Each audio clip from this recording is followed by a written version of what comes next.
If you want a new graphics card and you're working on a tight budget, you clicked on the right video because I will show you the top 5 best graphics cards of the year. And even though the budget market has been a disappointment in the past few years, I have to say that you can still buy a really nice graphics card for gaming on a tight budget and achieve an amazing level of gaming performance in your favorite games, whether that's an esports title like Fortnite, competitive settings, or a more graphically demanding title like Cyberpunk 2077, high to ultra settings. The link to these budget graphics cards that I will be mentioning today will be down below in the video description with the latest prices and availability in your region. My name is Valentino. That being said, let's start. At my number 5, we have a GPU from Intel in the Intel Arc A750. Now, this is actually one of the best budget graphics cards that you can get right now. It's under $200 and you are getting a very fast level of performance for 1080p. Even in high demanding titles, you can expect over 60 plus FPS on average. The only reason why this graphics card is at my number 5 is because of the driver issues that Intel has. Now, it's getting much better than before, that's for sure, but the thing is, if you want to play games from day one, then Intel might not be your best option, and that's the only reason why this one is at my number 5. Other than that, you are getting an amazing graphics card that will be able to play any type of game, high to ultra settings, and if you want to play esports shooters and you have the proper CPU, you can expect high frame rates and get a 240Hz monitor depending on the exact game and depending on the settings. So overall, an amazing budget graphics card. At my number 4, we have the RTX 4060, and some people are going to hate this pick and some people are going to like it. Now, in my opinion, it's not as bad as some people say. The only bad thing about this graphics card is the fact that it comes with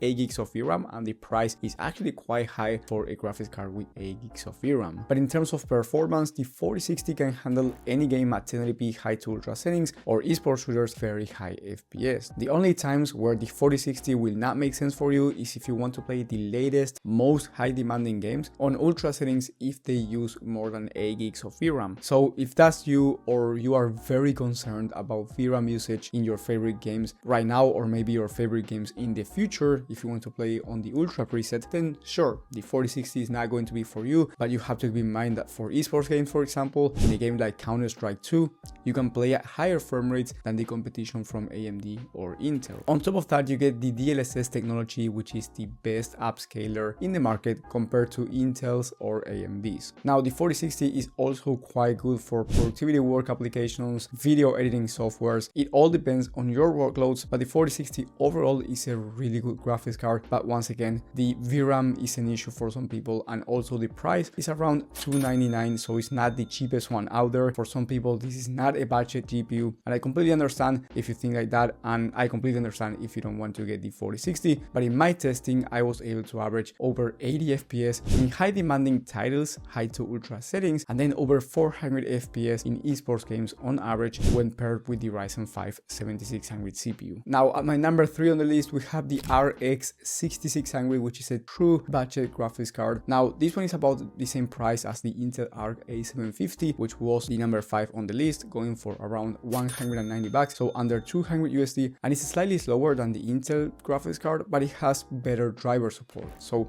if you're concerned about the drivers and you want to play games from day one, the RX 6600 is more reliable, although it's slightly slower once again for gaming than the Intel competition. Regardless, with this graphics card, you can play at 60 plus FPS, high to ultra settings at 1080p depending on the game, and you can easily fit a 144Hz or even 240Hz 1080p monitor if you will be playing esports games, competitive settings. But again, it's going to depend on the exact game and settings, and it's also going to depend on the CPU that you will be using. But considering that this GPU is under $200 and it is more reliable than the Intel graphics card, is going to be at my number 3. At my number 2, we have a future-proof gaming graphics card in the RX 7600 XT. This GPU is actually amazing when it comes to 1080p ultra settings in high demanding games, and you can also use it for 1440p resolution with no issues. So if you want a graphics card that's going to last you for some time for 1080p resolution with no issues in those high demanding games, this graphics card from AMD is amazing. However, the downside is the price. Right now, this graphics card is the most expensive GPU in this entire list, going for $315. And once again, some people do not consider this budget, and I understand that. But if you want something future-proof with more VRAM, because this one has 16 gigs of VRAM, then it is going to be a good option for you if you can afford it. And also the fact that you can upgrade to 1440p down the line if you want to is going to be a huge plus for some people. I wish though that the RX 6750 XT was back in stock, because this graphics card was from AMD as well with 12 gigs of VRAM, so that's a future-proof graphics card as well. It was faster and it was slightly cheaper at around $290 to $300. However, that's not the case, and the only in-stock graphics card that you can find from AMD with 12 or 16 gigs of VRAM is going to be this one right here, and in my opinion is a really solid GPU. That's why it's at my number 2. But at my number 1, in my opinion, the best budget graphics card in the entire market is the Intel Arc B580. This GPU goes for $250 MSRP, and honestly, for that price you are getting an insane level of gaming performance. You get 12 gigs of VRAM, so it's a